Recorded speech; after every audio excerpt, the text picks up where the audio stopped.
चलिए, जवानी से जवानी टकराता है तो देखने वाले को बड़ी मजा आता है। पूर्व में ये भी पहलवान रह चुका है, 2001 में मुखिया थे, वर्तमान में इनकी पत्नी मुखिया है। जदयू के बड़े शीर्ष नेताओं में से एक है, हमेशा पहलवानी दंगल करवाते हैं, लेकिन क्षेत्र में एक भी मैदान नहीं है।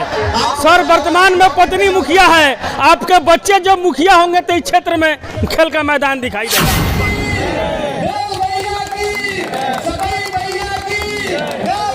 मानव चादर से जिला पार्षद के हवाले हैं पश्चिमी चंपारण के सुपरस्टार। महिला मुखिया की अध्यक्षता में मर्दों वाली खेल हो रही है। मुखिया जी को लड़ाई ज्यादा पसंद है, पहलवानी ज्यादा पसंद है। आखिर ये चीजें ये क्यों करवा रही है? अभिषेक तिवारी, दोनों तिवारी, देखिए किस पे है भारी। एक है यूपी के तो दूसरे का है बिहार के। बहुत ही शानदार, बहुत ही शानदार, बहुत ही शानदार। चलिए, एकदम शानदार कर दिया, बकवास लगा दिया। देखिए क्या होता है। और नीचे नहीं, नीचे ये नीचे नहीं, नीचे नहीं, नीचे नहीं, नीचे नहीं। चलिए सर्वेश तिवारी, अरे वाह वाह वाह वाह वाह वाह, बहुत शानदार। तिवारी जी, मिलना नहीं है, लड़ना है, लड़ना है। मेलिए नहीं, लड़िए।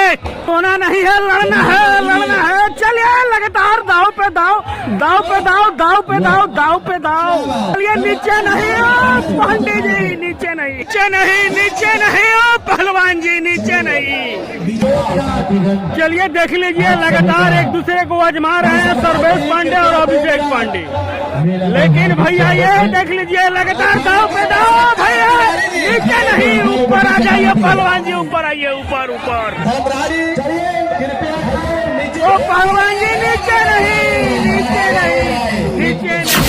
बिहार सिर्फ किसानी के लिए ही नहीं, पहलवानी के लिए भी जाना जाता है। महिला मुखिया की अध्यक्षता में ये खेल हो रहा है और देख लीजिए किस तरह से एकदम जबरदस्त तरीके से फाइट हो रहा है। चलिए, जवानी से जवानी टकराता है तो देखने वाले को बड़ी मजा आता है।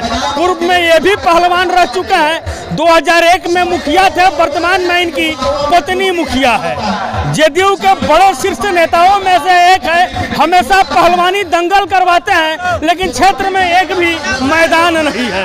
सर, वर्तमान में पत्नी मुखिया है, आपके बच्चे जब मुखिया होंगे तो इस क्षेत्र में खेल का मैदान दिखाई देगा। स्वागत है आपका भी, बहुत बहुत स्वागत है। और हम चाहेंगे कि कुश्ती का बढ़ावा हो, क्षेत्र में अखाड़ा बने, सरकार की ओर से भी कुछ योजनाएं चले पहलवानों के लिए, ये हम लोग भी चाहते हैं। जो अपना 2001 से दंगल शुरू हो चुका है और आज तक निरंतर चलता आ रहा है। आखिर भुवन जी कब तक दिखाई देगा खेल का मैदान? खेल का मैदान तो अभी आपका हाई स्कूल है, विद्यालय, लाखों की लागत से अभी 3-4 दिन के अंदर मैदान शुरू होने जा रहा है। मुखिया के फंड से जो होता है नरेगा योजना, ये होगा। 3-4 दिन के बाद आपको बुलाएंगे, जब शिलान्यास करेंगे इसी में वहाँ भी आपको आने का मौका मिलेगा।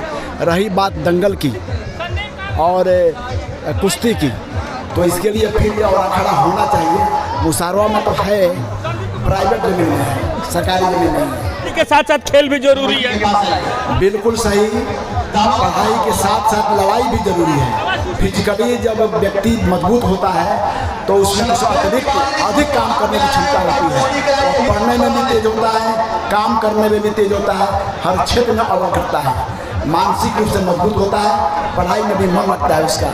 तो पढ़ाई के साथ साथ लड़ाई भी जरूरी है। चलिए, पढ़ाई के साथ साथ लड़ाई भी जरूर है। महिला मुखिया है, दबंग मुखिया के नाम से विख्यात है, और महिला मुखिया की अध्यक्षता में मर्दों वाली खेल हो रही है। मुखिया जी को लड़ाई ज्यादा पसंद है, पहलवानी ज्यादा पसंद है। आखिर ये चीजें ये क्यों करवाती हैं? चलिए मुखिया जी, स्वागत है।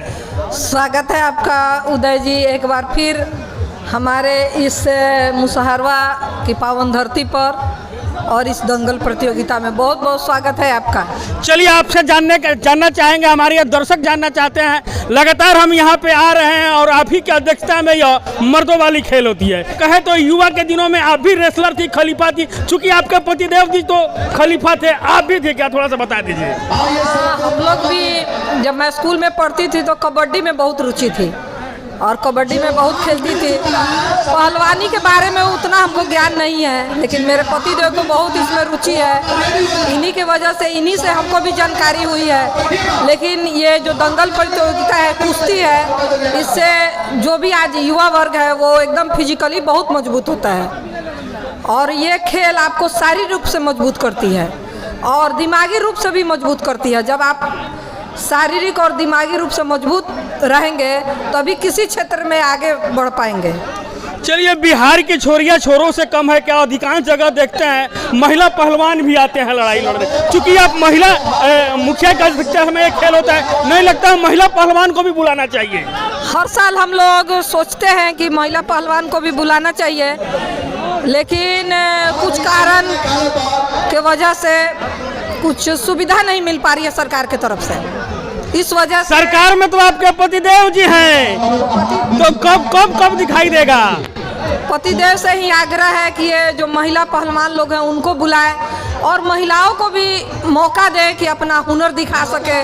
महिलाएं किसी क्षेत्र में कम नहीं है, चाहे वो खेल का मैदान हो, चाहे वो राजनीति हो, चाहे वो किसी क्षेत्र में मर्दों से ज़्यादा है, मर्दों से ज़्यादा अव्वल कर रही हैं। तो मैं सरकार से, माननीय मुख्यमंत्री जी से और हमारे खेल मंत्री से और अपने पतिदेव से आग्रह करूंगी कि महिला पहलवानों को भी इस मुशाहरा के अंतर्राष्ट्रीय दंगल प्रतियोगिता में मौका दें अपना हुनर दिखाने के लिए। चलिए मुखिया जी, आखिरी सवाल है, उन माता पिता से क्या कहिएगा जिनके माता पिता कहते हैं कि कितनहू पढ़ लिख के जैबू आगे जाके चूल्हे जरेबू?